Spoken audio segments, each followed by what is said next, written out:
క్రీస్తునందు ప్రియులారా, మీకు శుభములు వందనములు తెలియజేస్తున్నాను. అనుదిన ధ్యానమునకు స్వాగతం. కీర్తనల గ్రంథం 23వ అధ్యాయాన్ని ఈ దినం మనం ధ్యానం చేస్తున్నాం. యెహోవా నా కాపరి, నాకు లేమి కలగదు అంటూ ప్రారంభిస్తున్నటువంటి ఈ కీర్తన ప్రపంచ ప్రఖ్యాతిగాంచినటువంటి కీర్తన. ఈ మాట తెలియని క్రైస్తవుడు అంటూ ఎవడు ఉండడు. చిన్నతనంలోనే సండే స్కూల్లో కంఠపాఠం చేసేటువంటి కీర్తన. గొప్ప గొప్ప విశ్వవిద్యాలయాల్లో మేధావులు పరిశీలన చేసినటువంటి కీర్తన. గ్రామాల్లో చదువు రాని పామరులు జానపదం ఎత్తి పాడినటువంటి కీర్తన. ఈ కీర్తనను ఆధారం చేసుకొని ఇప్పటి వరకు క్రైస్తవ లోకంలో ఎన్నో వందల పాటలు రాయడం జరిగింది. యెహోవా నా కాపరి, నాకు లేమి కలగదు అంటూ దావీదే చెప్పేదానికి ఒక బలమైన కారణం ఉంది. వ్యక్తిగతంగా తన జీవితకాలంలో కొంతకాలం తను కాపరిగా ఉన్నాడు కనుక, కాపరి యొక్క బరువు బాధ్యతలు బాగా ఎరిగిన వాడు కనుక, వెంబడిస్తున్నటువంటి గొర్రెలు సున్నితమైన మనస్సు కలిగి ప్రతి విషయంలో కాపరిని ఎలాగ అనుసరిస్తాయో, ఎలాగ ఆధారపడతాయో, దావీదు గొర్రెలకు ఒక మంచి కాపరి అని చెప్పాలి. మొదటి సమూయేలు గ్రంథం 17వ అధ్యాయంలో తాను సైన్యం దగ్గరికి వెళ్ళినప్పుడు సౌలు రాజుతో మాట్లాడుతున్న అంశాలు మనం చూస్తే 34 నుంచి 36 వచనాల్లో, మీ దాసుడినైన నేను నా తండ్రి యొక్క గొర్రెలను కాయచుండా సింహమును ఎలుగుబంటియు వచ్చి మందుల నుండి ఒక గొర్రె పిల్లను ఎత్తుకొని పోవచ్చుండగా నేను దాన్ని తరిమి చంపి దాని నోటి నుండి ఆ గొర్రెను విడిపించి తిని అది నా మీదికి రాక దాన్ని గడ్డం పట్టుకొని దాన్ని కొట్టి చంపి తిని, మీ దాసునైన నేను ఆ సింహమును ఎలుగుబంటిని చంపి తిని జీవము గల దేవుని సైన్యములను తిరస్కరించిన ఈ సున్నతి లేని ఫిలిష్తీయుడు వాటిలో ఒకదాని వలె అవుతాడు అంటూ సౌలుకు చెబుతున్నాడు. తన తండ్రి స్వాస్థ్యమైనటువంటి ఆ గొర్రెల కొరకు ప్రాణముకు తెగించి సింహముతో ఎలుగుతూ పోరాటం చేశాడే ఈ మంచి కాపరైన దావీదు గొప్ప కాపరి, ప్రధాన కాపరి అయినటువంటి దేవుని గురించి మాట్లాడుతున్నాడు. కొన్ని తర్జుమాలు గమనిస్తున్నప్పుడు నాకు లేమి కలగదు అన్నమాట కాదు, కానీ నాకు అక్కర్లేదు అని కూడా అర్థమిస్తుంది, లేదా నేను కోరుకోను అన్నట్టుగా. 78వ కీర్తనలో మన పితరులను ఐగుప్తు నుండి కానానుకు నడిపించిన ఈ కాపరి యోహాను సువార్త 10వ అధ్యాయం 11వ వచనంలో అంటున్నారు, నేను గొర్రెలకు మంచి కాపరిని, మంచి కాపరి గొర్రెల కొరకు తన ప్రాణం పెట్టునని. పేతురు భక్తుడు తన మొదటి పత్రికలో అంటాడు, మన ఆత్మల కాపరి అని.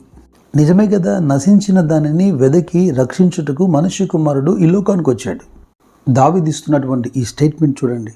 ఆయన యందు భయభక్తులు ఉంచువారికి ఏమీ కొదవలేదు. సింహపు పిల్లలు లేమి గలవై ఆకలిగొనును, యెహోవాను ఆశ్రయించు వారికి ఏ మేలు కొదవై ఉండదు.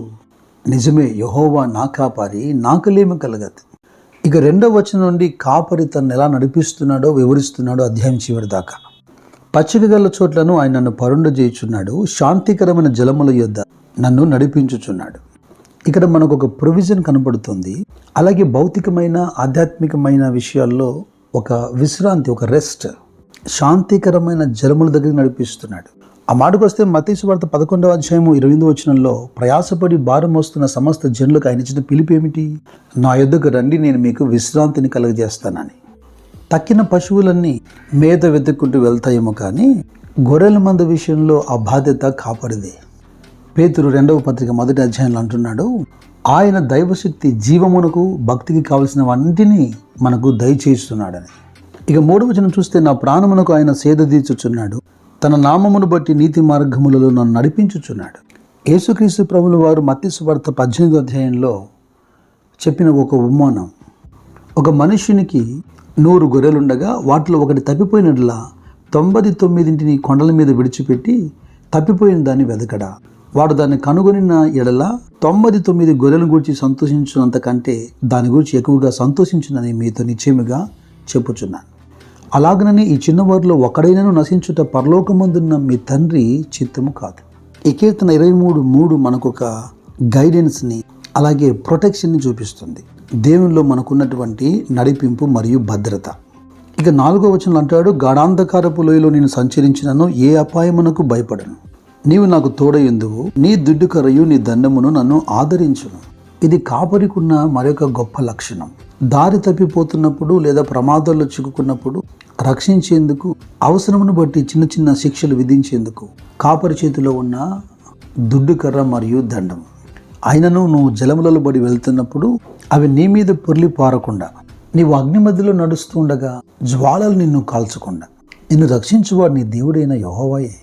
ఇక కీర్తన 23:5లో నా శత్రువులు ఎదుట నీవు నాకు భోజనం సిద్ధపరచదువు, నూనెతో నా తల అంటి ఉన్నావు, నా గిన్నె నిండి పొర్లుచున్నది అంటున్నాడు.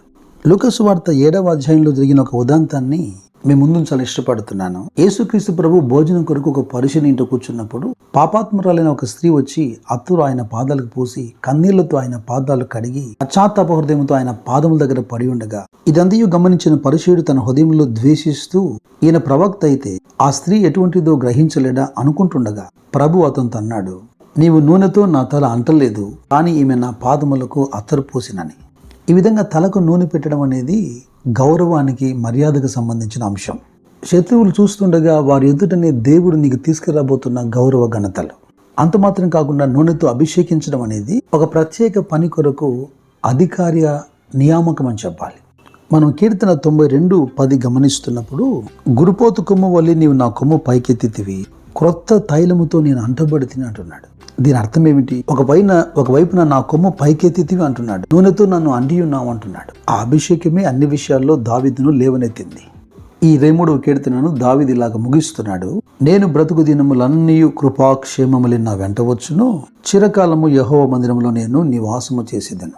యెహోవా నాకు కాపరిగా ఉన్నందున నా జీవితం ఇలాగుంది అంటూ సాక్ష్యం చెబుతూనే ఇండైరెక్ట్గా మరి నీ కాపరి ఎవరు అని ప్రశ్నించినట్టుగా లేదు.